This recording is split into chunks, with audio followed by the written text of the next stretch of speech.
So before every elections, like the midterms that are coming up in November, there are primaries. Think elections before the elections. That may feel like extra credit homework, but the primaries are crucial, and here's why. So first point, you are choosing the nominee that will appear on the general election ballot. This is how the North Carolina State Board of Elections describes it.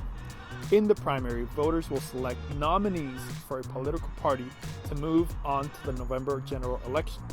Contests on the ballot include U.S. Senate, U.S. House of Representatives, North Carolina General Assembly, state and local judges, district attorney, and county offices. The part about picking nominees is super important. Why? Because in primaries, you are given a ballot depending on how you're registered. If you're registered as a Democrat, you vote in the Democrat primaries. If you're registered as Republican, you vote in the Republican primaries.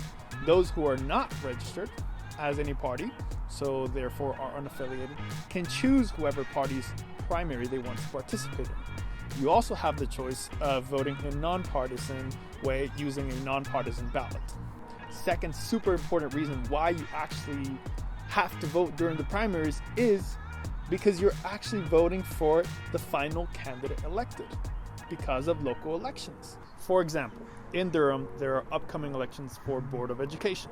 The date of our scheduled primaries, May 17th, will be the final election date. Whichever candidates win the most votes for school board during this next election will be the ones who serve on the school board. All right, the last thing to highlight is that the elections are being held on May 17th this year. You may not know, but that's actually a bit late. The elections are typically held for primaries during the month of March, about midway through the month. Historically, the primaries in North Carolina are typically held mid-March, but this year were postponed due to challenges by the congressional maps that were drawn by the Republican majority in the General Assembly. Some of those maps at the state level were able to stand despite the Republican gerrymandering, but the maps for the 14 congressional districts were thrown out by the North Carolina Supreme Court. So, to recap, midterm elections are just part of the elections that happen every 2 years.